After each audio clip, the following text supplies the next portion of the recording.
All right, Avi, we're back from the break, and we're going to get into some extraterrestrial stuff in the Galileo Project. But we'd started having a pretty interesting conversation at breakfast about if we think that the U.S. government is hiding any type of evidence when it comes to UFO, UAP, extraterrestrial life phenomena type stuff. So I had said, yes, I do believe they're hiding something. I don't have any hard evidence, but, I just don't trust the government. So they've lied one too many times, and I didn't want to get your answer at breakfast. I wanted to wait until the interview. So I'm curious what your thoughts are on that. Well, astronomers are focusing on very distant sources of light, and usually a small portion of the sky. And if something flies overhead, they ignore it. However, the US government has to monitor the entire sky and look for unusual objects because they might represent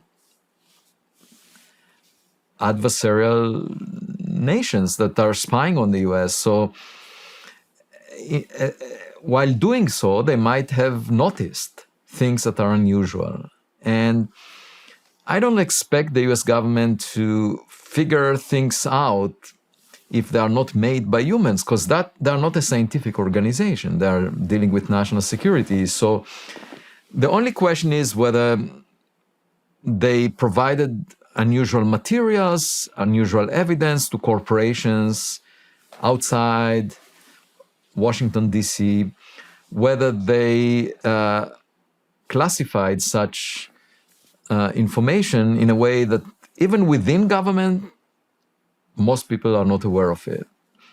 And until I see the evidence, I cannot tell from the outside, because you get conflicting reports, and because there is also an effort to create some buzz in the public about unidentified objects, because the US government develops new technologies. And if people use their cell phones to record something unusual, they might realize what the US government is doing, and therefore there is an interest on behalf of the intelligence agencies to create some buzz about extraterrestrial objects so that people will not be suspicious of the US doing things.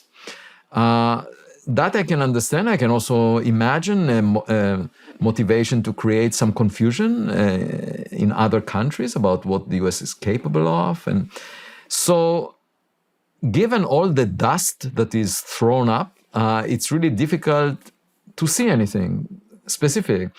And I spoke for an hour with David Grush, who testified in the US Congress under oath, and asked him to mention anything I don't already know from the public domain. And he said that he's unable to speak about it.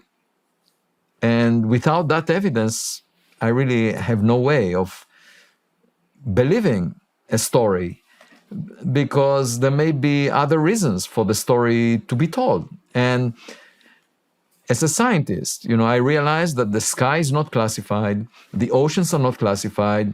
Why should I wait for the government to tell me what lies outside the solar system? And so I am leading the Galileo Project, which is trying to collect evidence. And, for 70 years, we've been searching for radio signals from other civilizations. When radio communication was used on Earth, scientists realized, well, maybe we can look for signals from other civilizations. But first of all, this is relatively early in our technological development. We don't use radio communication as much nowadays. And moreover, if you were to transmit signals, you are vulnerable to predators in interstellar space. And so it's not clear at all that such signals will be abundant.